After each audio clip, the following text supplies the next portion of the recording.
कल्याण मंदिर मुदारमवद्य भेदी भीता भय प्रदमनिंदित मंग्री पद्मं संसार सागर निमज्जदशेष जंतु पुतायमानमभिनम्य जिनेश्वरस्य यस्य स्वयं सुरगुरुर्गरिमाम्बुराशिः स्तोत्रं सुविस्तृतमतिर्न विभुर्विधातुम् तीर्थेश्वरस्य कमठस्मै धूमकेतोस् तस्याहमेष किल संस्तवनं करिष्ये। चलिए आज अपन 33वें काव्य को शुरू करते हैं। ध्वस्तोर्ध्वकेश विकृता कृतिमर्त्य मुंड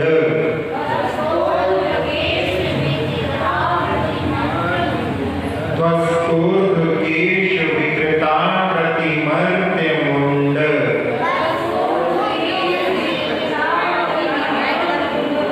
प्रालंब भृत भयद वक्त्र विनिर्यदग्नि प्रालंब भृत भयद वक्त्र विनिर्यदग्नि प्रेतव्रजः प्रतिभवन्तमपीतो यः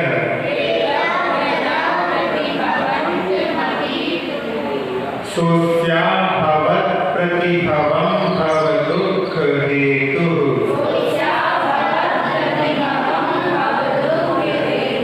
ध्वस्तोर्ध्वकेश विकृता कृतिमर्त्य मुंड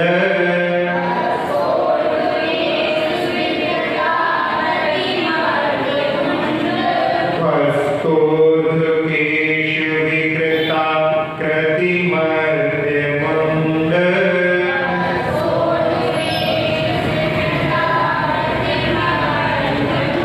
प्रालंब भृत भयद वक्त्र विनिर्यदग्निः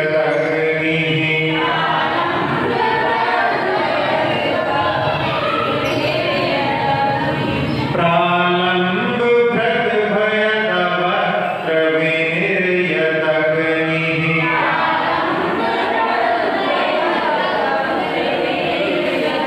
प्रेतव्रजः प्रतिभवन्तमपीतो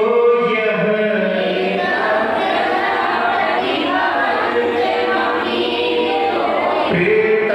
प्रेतव्रजः प्रतिभवन्तमपीतो यः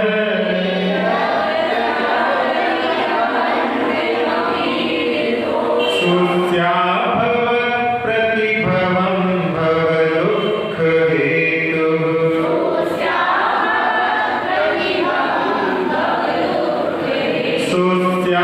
सोऽस्याभवत् प्रतिभवं भवदुःख हेतुः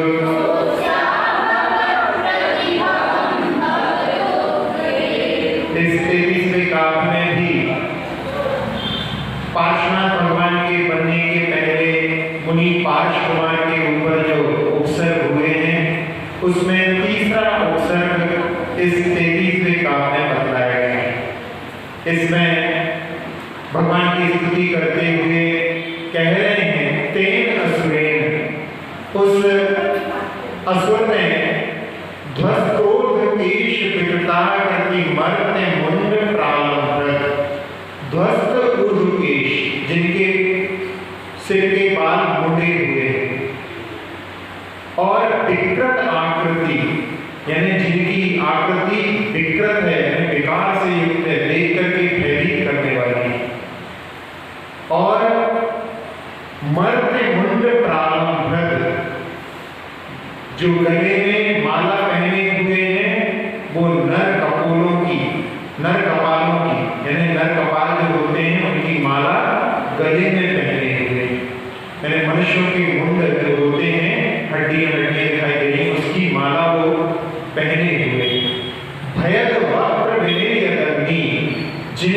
भयंकर मुख है।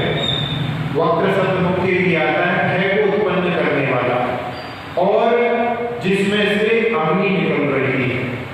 यह प्रेत प्रजा भवंतं प्रति ईरितः, जो प्रेतों का समूह, पिशाचों का समूह आपके प्रति भेजा गया, दौड़ाया गया। सा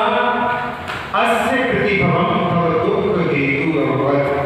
वह उस असुर के लिए ही भव में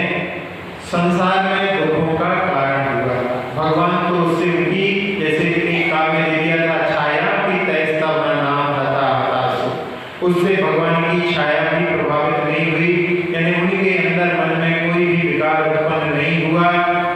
और उससे वो भयभीत भी नहीं हुए, लेकिन उसने अपने लिए भव के लिए दुख का कारण बना दिया। तो यहाँ कमठ के जीव ने आपकी तपस्या को विचलित करने के लिए जो पिशाचों को दौड़ाया था,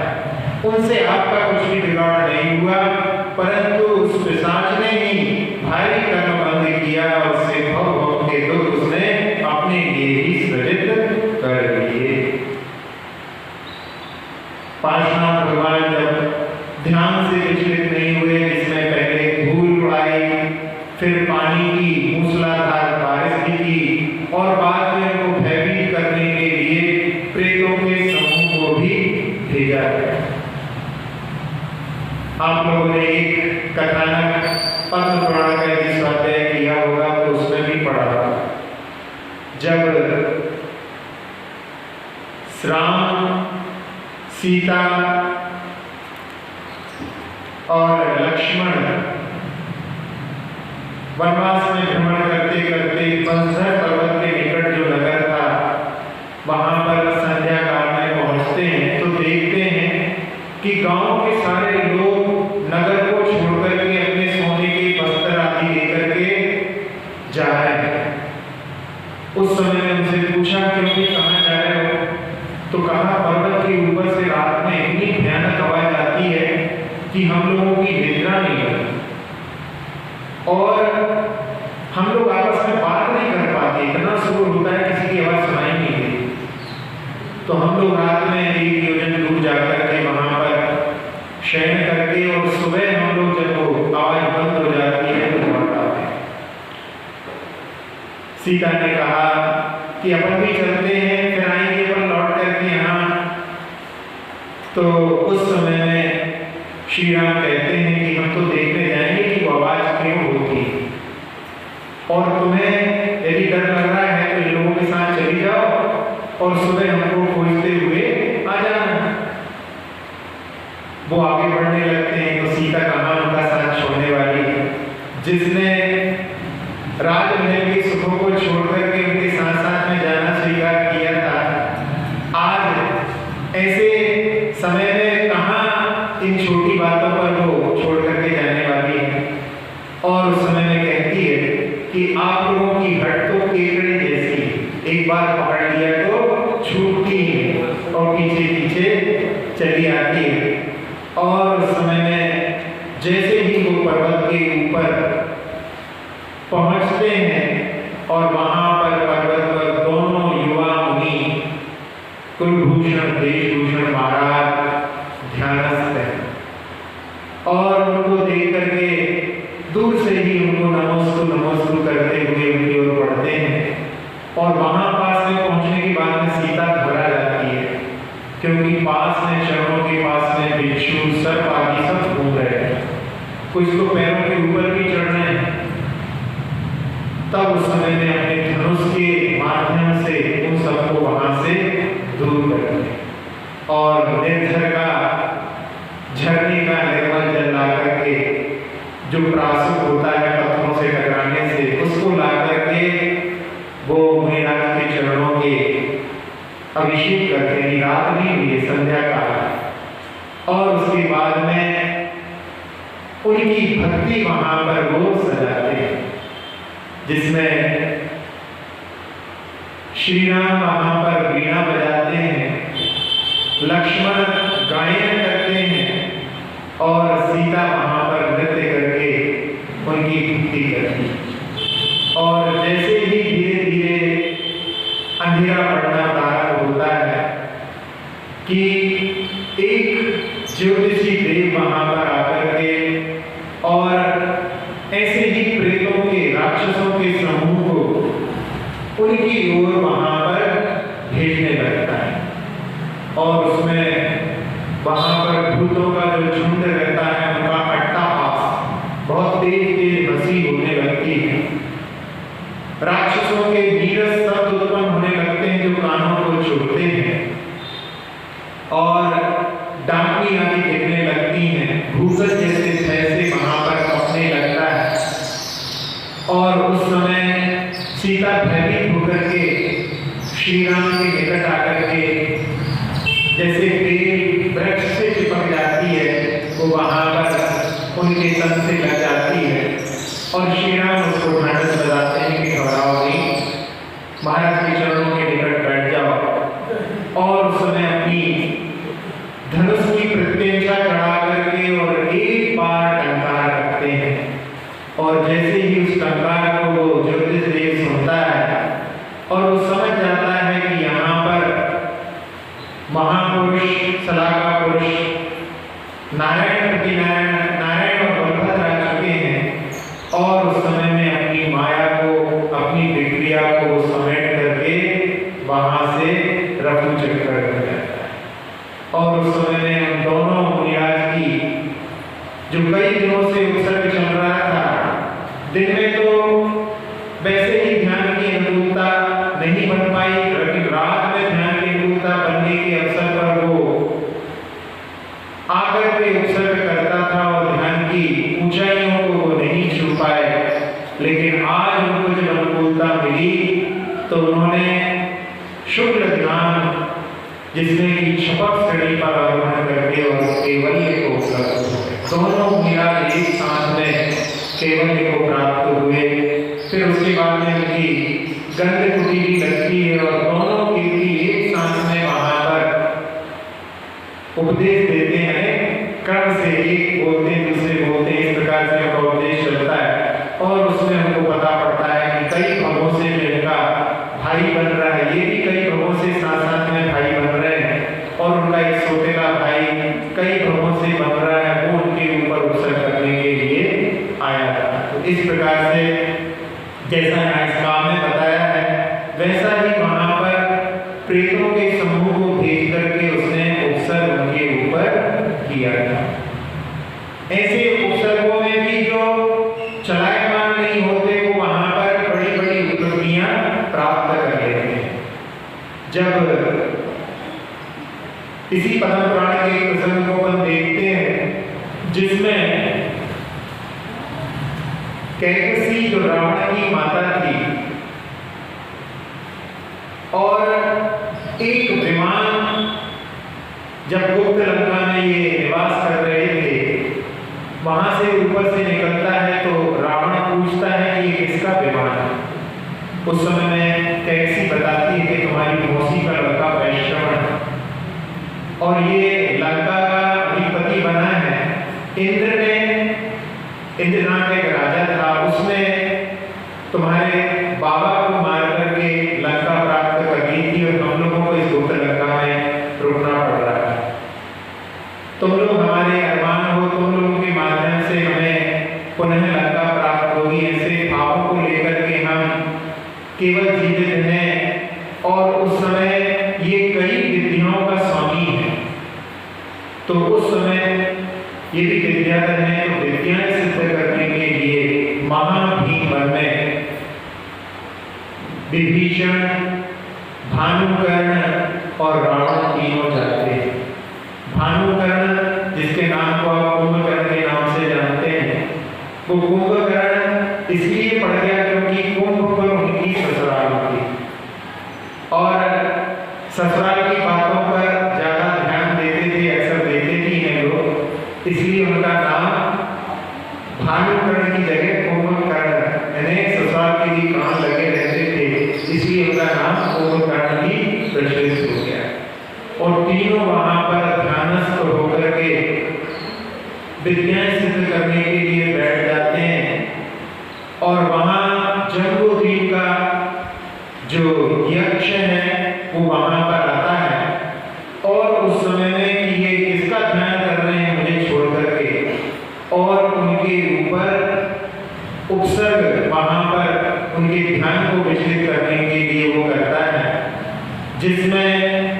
वहां पर सर्पों के माध्यम से भयानक सर्पों की आवाज आ रही है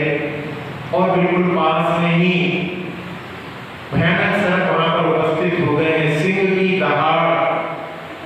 और उनका भयंकर नाद करता हुआ हाथी, फिर वहां आंधी चला करके और उसके बाद में अग्नि आदि के माध्यम से दावानल। इसमें वो जब ध्यान से विचलित नहीं हुए तो उनके पिता को वहां पर बंदी बना करके दिखाया और पिता माता का वहां पर बंधन करके जब ला रहे हैं तो अंतःपुर में रुदन हो रहा है, उसकी आवाज भी उनको सुनाई और माता को बेड़ी डाल करके पीट रहे हैं, उनकी चोटी पकड़ करके खींच रहे हैं। ऐसे वहां पर दृश्य दिखाए लेकिन चलायमान नहीं हुए और उसमें म्लेच्छ जन वहां पर की जो बहन चंद्रलेखा है उसका अपहरण करके ले जा रहे हैं। ऐसे सारे दृश्य वहां पर दिखाए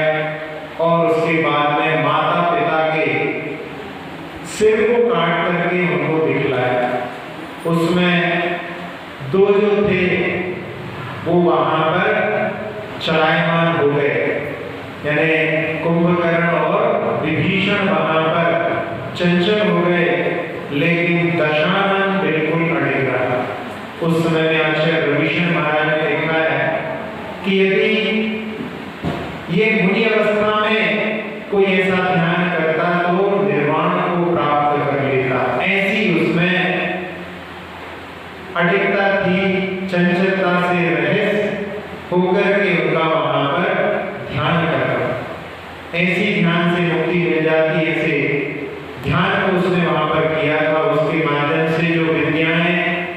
बहुत वर्षों में सिद्ध होने वाली थी वो कुछ ही दिनों में सिद्ध हो गई और कुल विद्याएं वहां पर दशानन ने जो सिद्ध की उसमें 58 विद्याएं उसने सिद्ध कर दी और भानुकर्ण ने 5 विद्याएं और विभीषण ने मात्र 4 विद्याएं सिद्ध कर पाए। तो जिसमें जिसकी जितनी एकाग्रता थी वो उसमें उतना सफल हो जाता है। और उस समय में यक्षपति जो था उसने अनावृत नाम का वो उनका वहां पर सम्मान करता है अलंकारों से। इस प्रकार से यहाँ जिस काव्य को लिया गया है उसमें जैसे प्रेतों को भेजने पर पार्श्वनाथ भगवान वहां पर चलायमान नहीं हुए और ऐसे ही कई उदाहरणों में अपन यहाँ देख रहे हैं कि ऐसी स्थिति जब बनती है जिसमें कोई उसमें चलायमान नहीं होता तो वो ऊंचाइयों को छू लेता है। एक प्रसंग पहले भी आया होगा कि जिसमें आदि पुराण का ये प्रसंग है जब जय कुमार वन विहार के लिए गए हुए थे और लौटते समय में उनके लिए एक नाग नागिन का जोड़ा दिखलाई दिया और वो जोड़े को देख करके लौट आए। कुछ दिनों के बाद में पुनः उनका जाना हुआ। इसी बीच में एक घटना घटी कि वज्रपात हुआ, बिजली का गिरना हुआ और जो नाग था वो उसमें मरण को प्राप्त हो गया। वो वहां से चुप होकर के देव पर्याय को प्राप्त हो गया और उसकी जो नागिन थी वो किसी दूसरे नाग के साथ में जब वो पुनः वहां पर भ्रमण करने गए और उसको देख करके उन्होंने समझा कि ये काम ठीक नहीं है। पहले किसी के साथ में जोड़ा था उसको छोड़ करके दूसरे को अपना लिया, ये काम ठीक नहीं किया और उन्होंने कमल की जो नाग होती है उससे उसका ताड़न किया। वो तो आगे बढ़ गए लेकिन उनको देख करके जब महान पुरुष श्रेष्ठ पुरुष ऐसा कार्य करते हैं तो सेना के व्यक्ति भी उन्होंने और बढ़ करके उसको वहां पर पत्थर आदि मार करके उनको घायल कर दिया। दोनों मरण को प्राप्त हो गए और जो नागिन थी वो मर करके जो पहले का नाग था उसकी जो देह बना है उसी की देवी बन गई और जो दूसरा जो नाग था वो जाकर के वो भी देव पर्याय को प्राप्त हुआ। और उस समय जब वो वहां पर देवी की पर्याय में उत्पन्न हुई तो उसने अपने अवधि ज्ञान के माध्यम से जान लिया और वहां उसने उस नाग को कि इसने हमारा ताड़न किया था, उसके कारण में हमारा मरण हुआ, ऐसी उसने शिकायत कर दी। तो जहां पत्नी की कोई बात यदि अपमान आदि की पति सुनता है तो वहां पर उसको क्रोधित होना स्वाभाविक है, और उसमें वो वहां से उसके ऊपर उपसर्ग करने के लिए जय कुमार के पास में आता है। और जब जय कुमार के पास में पहुंचता है, उस समय में कक्ष के अंदर में जय कुमार अपनी पत्नी के लिए उस घटना का जिक्र कर रहे थे और वो समझा रहे थे कि देखो वहां पर कैसा कैसा हुआ। तो जो बात उसके पति को मालूम नहीं थी, वो बात भी वहां पर रहस्य के रूप में खुल गई। और उस समय में उसने अपने दोस्त को तो छुपा लिया, लेकिन जो निर्दोष थे उनके ऊपर दोष लगा दिया। तो यहाँ इस बात को कि जहाँ भेजा गया है प्रेतों के समूह को, यहाँ पर वो अपने पति को वहां पर मारने के लिए भेज रही है, लेकिन वो तो निर्दोष थे तो उनका तो कुछ नहीं हुआ, लेकिन उसने अपने लिए ही वहां पर दुख का कारण। अब उस देवी के प्रति क्या प्रीति का भाव रहेगा, यानी अपनी ही प्रीति का हनन उसने उसके माध्यम से कर दिया। तो यहाँ जहाँ कहीं ऐसी घटनाएं होती हैं जिसमें जब कोई कहीं पर इस प्रकार का प्रसंग बनता है, किसी के लिए वहां पर भेजा जाता है, जहां पर उनको पीड़ित करने के लिए भेजा जाता है, तो उसमें उनका तो कुछ नहीं कि अपने विकारों को वहां पर उत्पन्न नहीं होने देते, लेकिन उसके माध्यम से अपने लिए वो पाप का कारण बन जाता है। ये इस प्रसंग में यहाँ पर देखने योग्य है। एक विद्वान हुए हैं, साहित्यकार हुए हैं,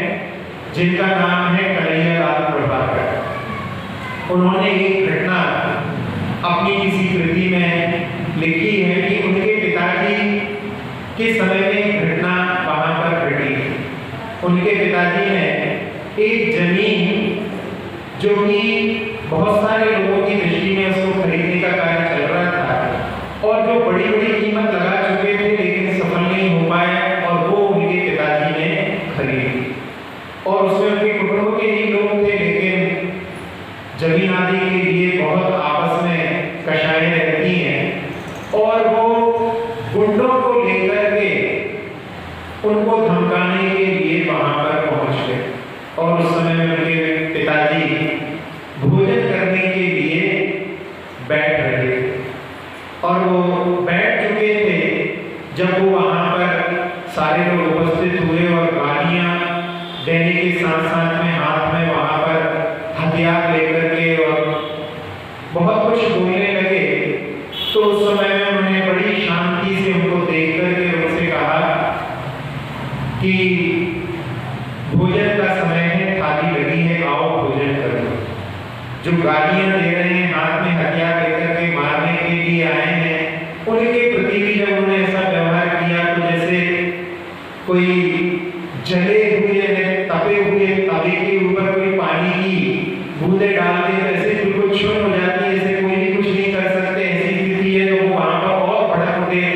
और उन्होंने और जो है गालियां दी और धमकाने का वहां पर उनको प्रयास किया। बहुत देर तक जब वो शांत नहीं हुए तो उन्होंने कहा कि देखो आप लोग इतने सारे हो, मैं अकेला हूँ और मैं यहाँ कहीं से भाग करके जा भी नहीं रहा हूँ, पहले अपन भोजन कर लेते हैं, बाद में तो हमें मार लेंगे। और उसके बाद में भी वो लोग जब नहीं शांत हुए तो उन्होंने माला उठाई और वो वहां पर जाप करने लगे। थोड़ी देर और गालियां देने के बाद में वो सारे के सारे वहां से चले गए। अब उनकी पत्नी कहने लगी कि इतने सारे लोग क्या क्या सुना गए, क्या तुमने चूड़ियां पहन रखी हैं, कुछ भी बोला नहीं तुमने। तो उन्होंने कहा कि देखो अभी भोजन का समय था और यदि कुछ मैं बोलता तो नाहक ही घंटों खराब होते, तो भोजन के समय में अपने को कसाई नहीं करना ही अपने लिए कल्याणकारी है और साथ ही साथ में सामने वाले वाले के लिए उन्होंने कहा कि यदि सामने वाला ये अपनी कसाय दिखा रहा है, उस समय में हम भी यदि अपनी कसाय दिखाएंगे तो उससे बात किसी भी तरह से समझने वाली नहीं है, बढ़ने वाली। उसमें ये भी एक संकेत दिया कि जब कभी घर में कलह का माहौल बनता है तो उस समय में यदि पति की तरफ से भी कसाय होती है तो पत्नी उस समय में शांत रह जाए। पत्नी यदि कसाय कर रही है तो पति शांत रह जाए तो बात आगे बढ़ने से रुक सकती है। लेकिन यदि कसाय की स्थिति बन रही है और एक दूसरे वहां पर उसमें भी कुछ डाल रहे हैं ईंधन, तो फिर वहां पर वो आगे किस हद तक जा सकती है वो सभी लोग परिचित हैं उससे। तो इस प्रकार से उन्होंने वहां पर जो दृश्य उपस्थित हुआ था उसको भी हम इसके सामने के साथ में देख सकते हैं। तो यहाँ इस काव्य में जो कहा गया है कि भगवान उन असुरों के द्वारा, जो कि उस असुर के द्वारा है कवट का जो जीव था, जिसने कि इस समय में शंबर नाम के देव की पर्याय को प्राप्त किया है, उसने ध्वस्त ऊर्ध्व केश जिनके सिर मोटे हुए हैं और जिनकी विकृत आकृति है, भयानक आकृति है, विकार से युक्त आकृति है, मर्त्य मुंड प्रारंभ जो नरमुंड की माल गले में पहने हुए हैं और भयद वक्त्र जिनके मुख जो है भयानक है, भय को उत्पन्न करने वाले, विनर यज्ञ जिसमें से अग्नि निकल रही है, यह प्रेतः प्रजा भवन्तम प्रतियोगिता जो प्रेतों के समूह को आपकी तरफ भेजा था, उससे आपके अंदर तो कुछ भी विकार उत्पन्न नहीं हुआ, लेकिन उसने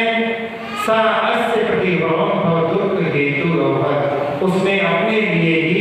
भव के लिए दुखों के कारण को निर्मित कर लिया। इस प्रकार से ये तीसरा काव्य जिसमें पार्श्वनाथ भगवान बनने के पहले जो उनके ऊपर अवसर हुआ है उसका वर्णन हमने यहाँ इस काव्य में देखा। इसका पुनः उच्चारण कर देते हैं अपन। ध्वस्तोर्ध्व केश विकृता कृति मर्त्य मुंड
अक्षर पद मात्रा से दूषित वचन अगर ममहीन रहे और प्रमाद कषाय के वश में सम्यक अर्थ विलीन किए। जिन वाणी माता मेरी उन सब त्रुटियों को क्षमा करें, दें आशीष शीघ्र हम सबको केवल लब्धि रमा मिले।